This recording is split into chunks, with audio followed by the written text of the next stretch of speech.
Hello, hello, hello, beautiful people. It is great to be back with you for another live experience, Career Gems for their Journey Live with Leah C. Murphy. And that is me. I am the president and CEO of Career Gems for the Journey. For anybody who is joining us for the first time, I want to welcome you. Welcome, welcome, welcome to everybody who is joining us for the very first time. Whether you got connected with us through somebody sending you a link to the last live or somebody tagging you on a video on LinkedIn or somebody sharing something on YouTube, welcome. However, you've come to join us, we're excited that you're here. And if you have been riding with us for a long time, if you are one of our OG members joining us on the LinkedIn Live or the YouTube Live, we are excited that you chose to be with us today. We sincerely appreciate it. I enjoy the energy of being able to be here with you live. So thank you so much for taking the time. And as many of our OGs will know, we'd love for you to drop your city in the comments. If you're with us live and you've made the time to carved out a focus area that involves participating in this and engaging, I really want to tell you that I appreciate it, but I also want to know where you are, where you're from. I'd like to know who we're vibing with. And we are going to cover something that I am really interested in right now. And I've gotten a lot of feedback post the Career and Care Summit. And I'm not going to break down the Career and Care Summit today because we've had a lot of opportunities to talk about it. I'm still riding on the notes of like the feelings of just satisfaction and satiation from coming out of the Career and Care Summit. If you would like to hear more about it and you're like, well, what is she talking about? Two LinkedIn Lives ago, we went and we broke it down. It was a long session. It was a full hour. So we're not going to go deep into the Career and Care Summit, but we are going to talk about some things that we have going on in the future.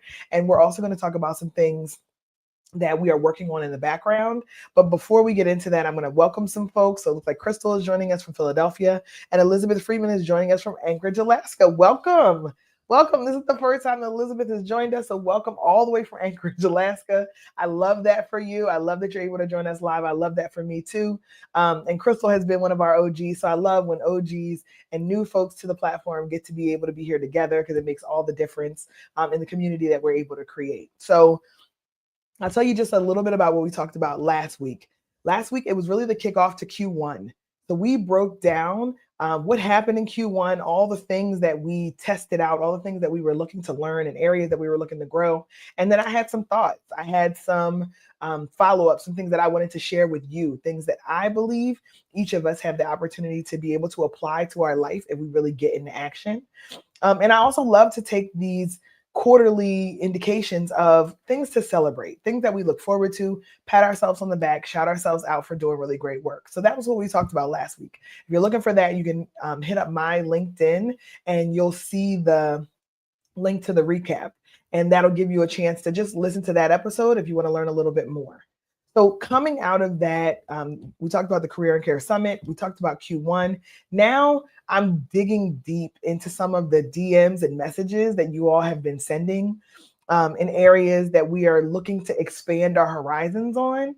And I want to first make sure that I give you all a disclaimer. I am not in any way agnostic of everything that the uncertainty that many of us are navigating and feeling.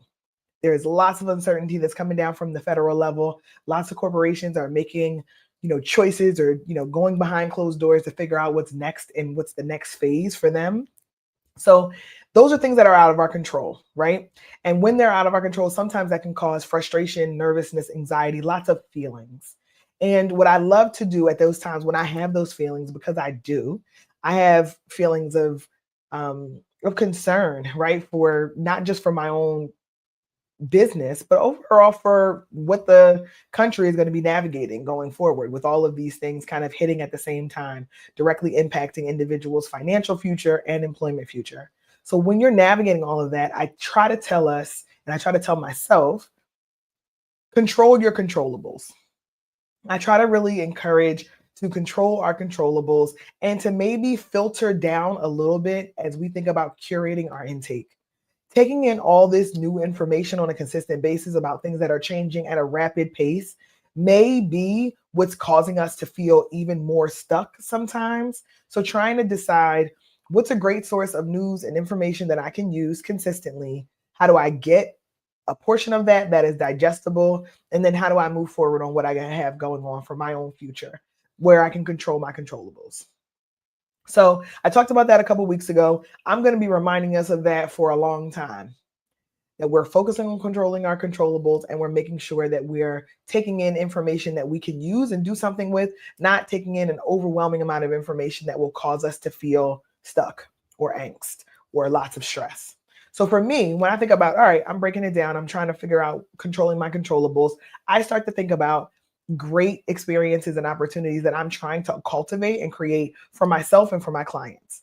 One of those things is I am headed to the Women in Mining Conference. Elizabeth Freeman and I are actually going to be together on a panel at the Women in Mining Conference in San Antonio, Texas, and we'll be there next week. I'll be there April 15th to the 18th, and we'll have a panel discussion together, and I'm also doing a workshop on that Friday in San Antonio, Texas. I've never been to San Antonio before. If you've been there before and you have some recommendations for things that are amazing or delicious or things that are must see, please do drop them in my DMs. But I'm really looking forward to the Women in Mining Conference.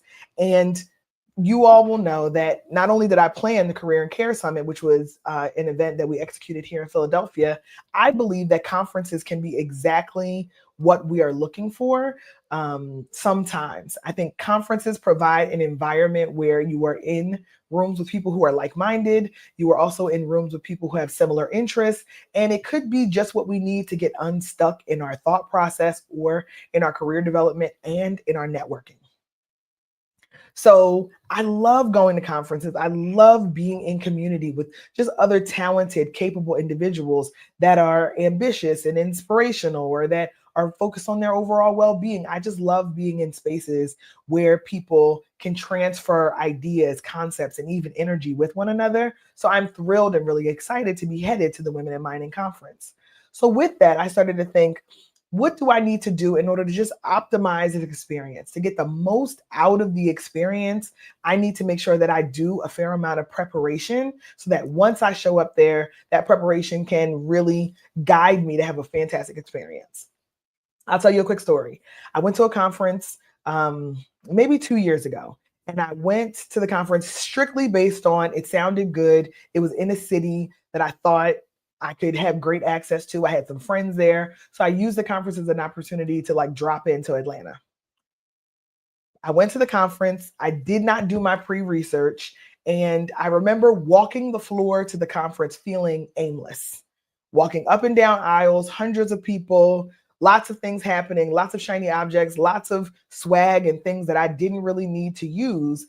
And I was telling myself, something is supposed to happen while I'm here. There was something that I needed to do while I was there. But because I hadn't prepared and because I didn't have a sense of purpose and direction while I was at the conference, essentially, I just walked the floor for a really long time and eventually felt like it wasn't a good use of my time. Now I learned that this wasn't a fit. This wasn't the right group of people for me to be able to partner with or collaborate with to be able to grow my own business. And it certainly wasn't giving me the inspiration that I was looking for. And I think that if I had properly done the research, I would have known that going in and I could have opted out or made another plan.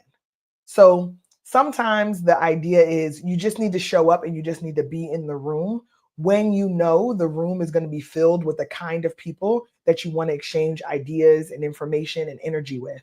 But if you just end up in a room that you don't have a pre-understanding of, or you don't know what could materialize, oftentimes we get discouraged and we get frustrated and we end up leaving empty-handed.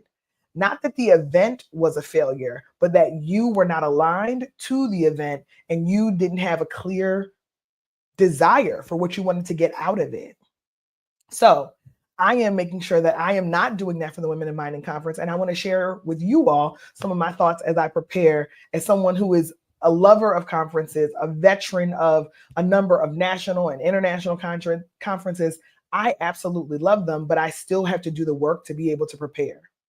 And when I hear from people, I want to do these things, I want to attend these kinds of events, but I'm not really sure how to go about it, or I hate networking. I hear that all the time. I hate networking. I hate small talk. Because I hate networking, I hate small talk. These things feel really awkward for me. I'm an introvert. It doesn't work, right? All of these things that can sometimes bubble up for us when we're in a room and we don't feel like we have people that we know, or we don't have easy relationships that are safe. So I want to challenge us a little bit, because I hear I'm an introvert often, and I believe that those are real personality characteristics.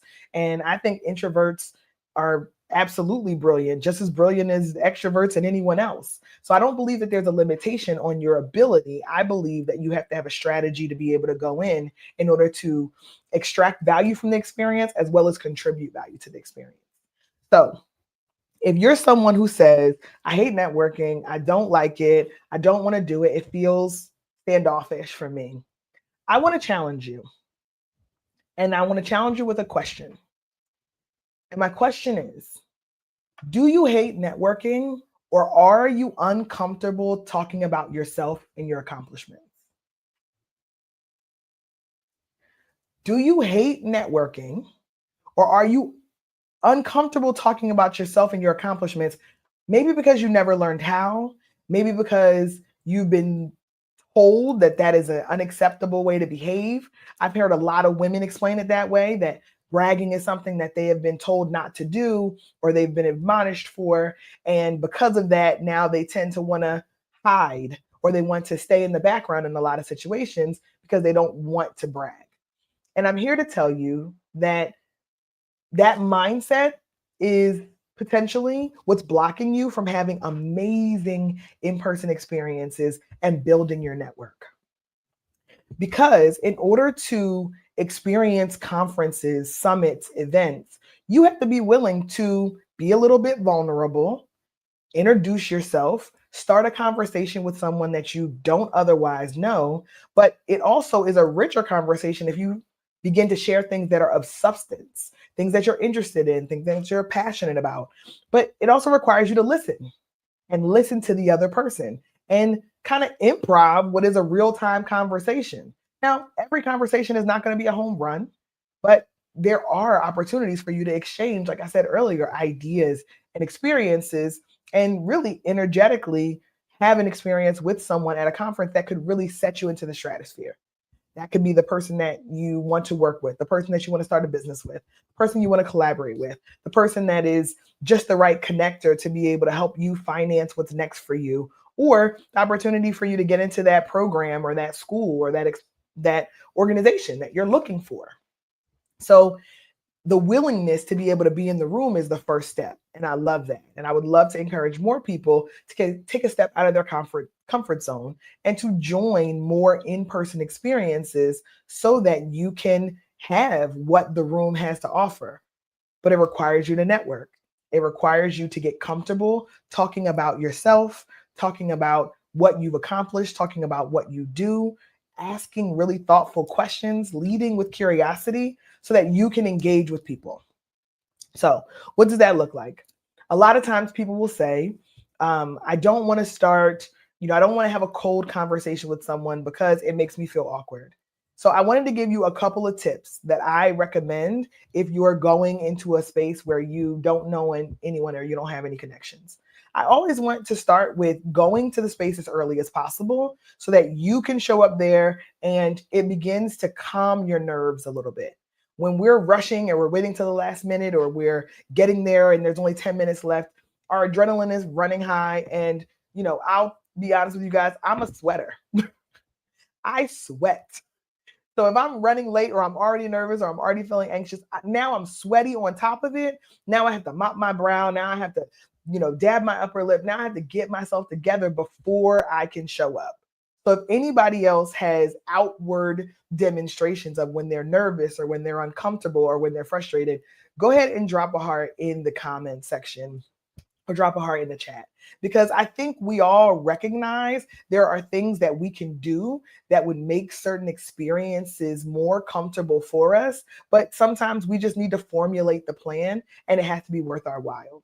So for me, I'm a sweater. I don't want to show up to a conversation with someone that I'm looking forward to meeting, that I've researched, and I'm pouring with sweat, or I'm out of breath, or I'm carrying all of the heavy, bulky things. I have a bag and I don't know what to do with my name tag, all of those things.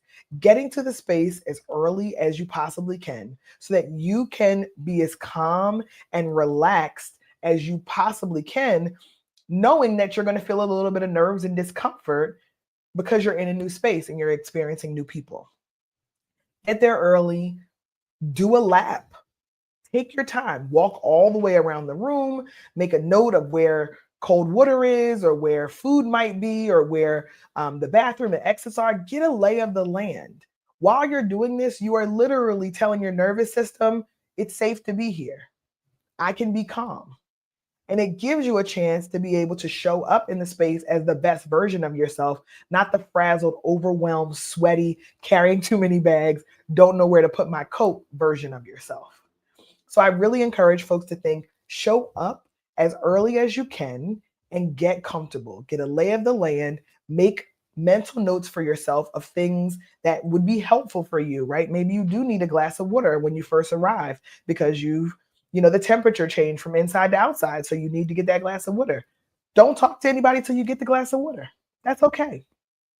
But giving yourself that extra time, that little early arrival, will give you a distinct advantage, especially if you know that you have outward signals of discomfort. So that's my first tip. Get there as early as you can so you can get a lay of the land, get a sense of what's happening in the room. You can be the best version of yourself, and you can tell your nervous system to calm down. The second one is I like to tell people to take a lap. Walk from each end of the room, from the front to the back, maybe even go out the door, come in another door. So you get a sense of the flow of traffic, and maybe even you get an early sense of who's in the room without necessarily going and making a beeline for anyone. So do a full lap around the room. Stop, make note of people who are talking or groups of people who are having a great conversation. Make note of people who might be standing solo and kind of hoping that you make eye contact with them because there's an opportunity to have conversation, or maybe they're, feeling a little nervous themselves. It also gives you a chance to make note of, are certain areas more crowded or compact than others that would limit your ability to travel freely. So give yourself a lay of the land, right? So get there early, do a lap, give yourself a lay of the land. And then I always like to tell folks, as you're getting the lay of the land, take a drink of water, have a beverage, something that is cold and comfortable, nothing that is overly carbonated that is going to require you to have some sounds that you don't want to have happen, right? You're not trying to embarrass yourself. And I'm only saying all these things because I have done all of these things. I've gone in and said, oh, good, I'm going to have a sparkling water and I'm going to walk around. And then we know sparkling water, all of a sudden, the bubbles come back. You don't want the bubbles to come back. So now you get some still water. Maybe you get a cold glass of lemonade. I am going to be drinking my fair share of sweet tea. So I'll make a note of that. I'll be drinking sweet tea because when in Texas, when in the South, we should be making the South experience our own. So I want to encourage you to think about those things so that you have an opportunity to prepare, right? But before you even get in the room, I want you to think about the 3 things that you really want to glean or you want to take away from this experience. Maybe you're just trying to introduce yourself and meet some new people, right? Maybe it's literally just meeting new people. But if not, and you want to potentially connect with a specific person, then that requires you to have gone on the website for the event, got a sense of who's going to be in the room, speakers that you're interested in, workshop leaders that you wanted to connect with, company leaders that are sponsors, whatever that pre-work looks like for you.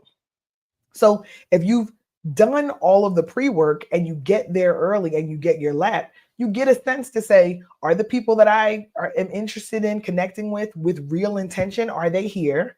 And if not, and they're not here, cool. There's some other individuals here, some peers that I can just build a relationship with, get more comfortable with, take advantage of the opportunity that I don't have any other distractions. And I literally just want to get to know someone.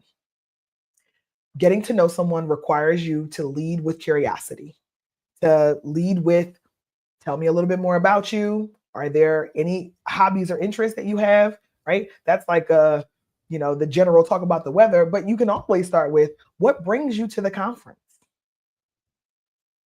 What made you choose to come here? What was the big draw for you? Now you have an opportunity to have a conversation with someone who is clearly like-minded because you're in the same room. And now you can learn a little bit more about what their motivations are. And then anyone who's decent in conversation will reciprocate with a question. And now you're in a conversation with someone you've never met. but you're comfortable, you're calm, you're feeling more relaxed, and you're leading with curiosity, which allows a real authentic connection. What brings you to the conference? Are you a member of this organization? So I love just to have three kind of easy conversation starters, low pressure, low risk, because you don't want to get locked into a conversation too long, right? Sometimes you might need to, okay, that was enough, right? You need to, you're mentally in your head, conversation isn't going in a direction that you feel good about. So you need an opportunity to be able to exit. If you've done your lap, that opportunity to exit is, I'm going to go grab something to drink. Or, I'm going to go drop this off at the coat rack, because you've gotten there ahead of time and you have a little bit of time to be able to navigate. And now it's time to break. I'm ready to transition to talk to somebody else. This was a great initial conversation, but no harm, no foul. I'm going to move on and have a conversation somewhere else. So get your three things that are your starters, that give you a chance to have a real sincere connection, leading with curiosity. No judgment, no preconceived notion, simply leading with curiosity. And then be in conversation with people. And then you get a chance to say, what are the things I'm really comfortable sharing? What I'm here for, what I do for a living, what my hobbies are, what are the things that I'm comfortable sharing? And when you're no longer comfortable, you can decide, do you want to continue the conversation? Are you ready to move on? Or do you really want to focus on just listening to the dialogue that's happening amongst other people? But oftentimes when you come there, you got comfortable, you did your lap, you have your glass of water, you see someone who made eye contact, you connect with them, that can lead to a 30, 40-minute conversation potentially if you're open to it, or it could just be a warm up. I like to say, if you're someone who has not been in this event before, you don't have any existing relationships, make sure you at least touch base and connect with 3 different individuals. Threes and fives, right? That's what we always like to do. Everybody wants a real, a tight script. So look for 3 people that you want to connect with. And if you've done the research, don't feel bad connecting with moderators, speakers, or anyone else. They're coming to also network. I will go to the Women in Mining conference hoping to be able to make new connections with brilliant, talented, capable women who are in an industry and really changing the trajectory of, science and engineering and all kinds. I am thrilled. It is my nerdy girl sweet spot. As someone who is a hardcore nerd, I am thrilled to be in a room full of other people who have made being a nerd a part of their professional career. Like, round of applause. But I'm also a speaker and a moderator. I'm still a person. So I have interest. It's my first time at the conference too.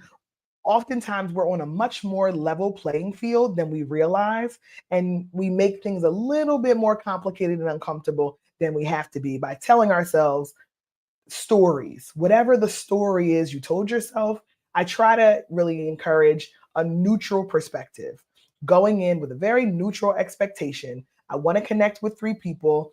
If that happens, that I've done exactly what I came to do. And maybe I connected with 10 people and that was awesome. Or maybe I really just had an amazing connection with one individual. All of those things are success. None of that would have happened if we'd have stayed at home. None of that would have happened if we'd have stayed in our hotel room. None of that would have happened if you wouldn't have attended the session and really got outside your comfort zone and put yourself out there. So potentially your fear of networking, or your dislike, I won't say fear, your dislike of networking is because you've never learned how to talk about yourself. You've never learned how to talk about your interests or your accomplishments in a way that feels easy, or a way that feels honest and authentic and genuine. And I love that this is an opportunity to kind of reframe our thinking. I think that talking about what you're interested in is a way to be able to sincerely connect with other people who are like-minded. It is almost exactly what they showed up for, in a hope to connect with you.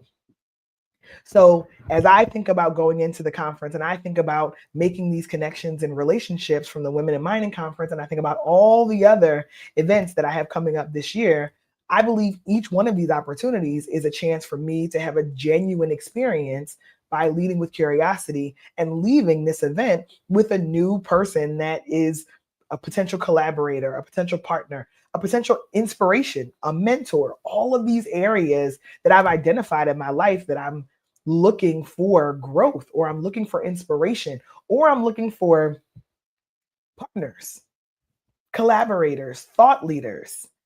All of these things can be filled when we put ourselves in a position to be exposed to them, and we're willing to lead with curiosity, and we feel comfortable sharing a little bit about ourselves. Now, if you take nothing away from this time that we're together, I want you to think, I want you to take away ultimately that we are all human, starting on a very level playing field.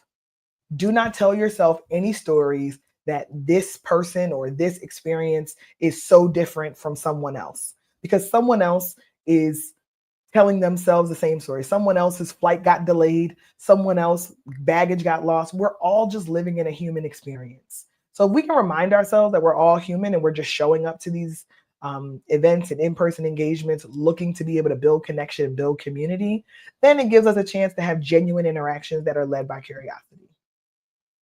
So, and I see a couple hearts in the comment section about people who have visible signs of their nervousness. So set yourself up to be successful. I like to tell us to start with the end in mind. If you can, if in the end you want to make connections, you want to build relationships, you want to just engage with other like-minded individuals, it's harder to do that when you're sweaty. It's harder to do that when you're carrying a bunch of things in your hand. It's harder to do that when you feel like you're running late.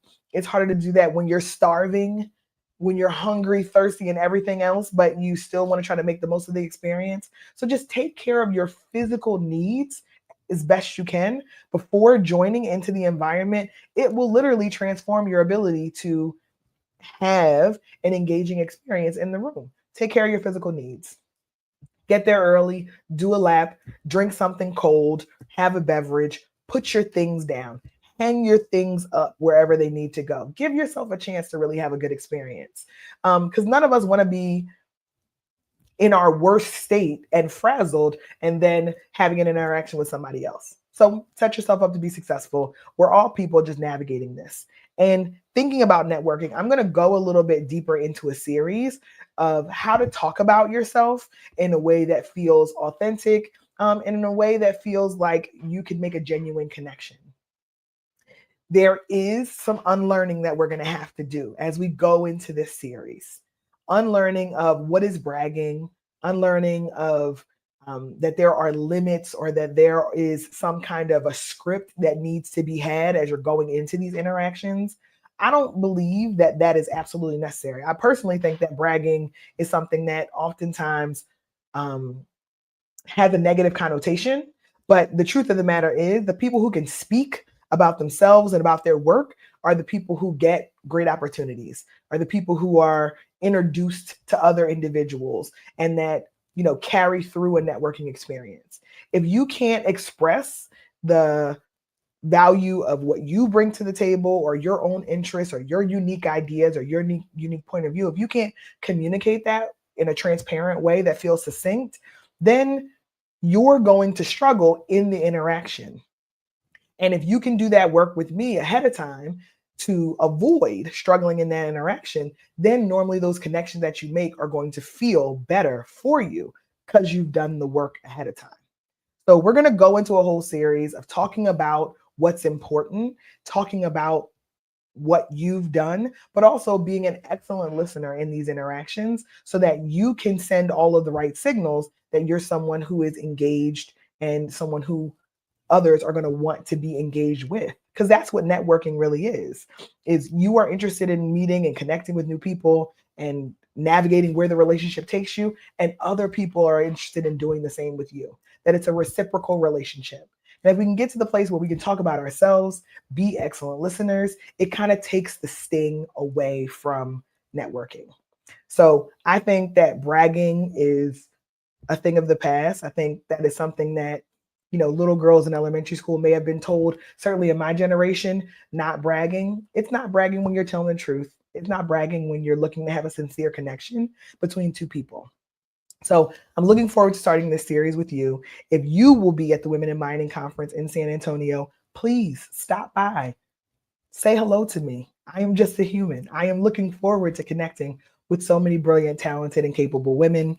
And we're going to go into this series over the next couple of weeks. So if you join us, not next Tuesday because I'll be in San Antonio, but the following Tuesday, I'm looking at my calendar over here on the side, April 22nd, because we're in conference season. We're in networking season. There's also, just social events that are coming up, be it weddings, be it graduations, be it prom, whatever that is. I think learning how to communicate and talk to people and be in an engaging environment where you feel like you can develop a mutually beneficial two-way communication is a valuable skill set that will continue to be useful in all phases of your life. But oftentimes we haven't been taught it. So I'm here. This is what we're going to do. I'm looking forward to being able to connect with you all live at the Women in Mining Conference. And if not, and you won't be at the conference, I am looking forward to being back here with you live on April 22nd as we go into this series about how do I network? What does authentic network look like for me? So if you want to join us on this journey, I'm looking forward to it. If this is something that you think some other folks can benefit from, please do send them the link. Go ahead and send them the replay. Give them the sense that we're going to get into this, and this is a good time for them to join us on the Career Gems for the Journey platform. And I look forward to seeing you on the other side. Thank you so much for riding with me today. And until then, make your journey work for you.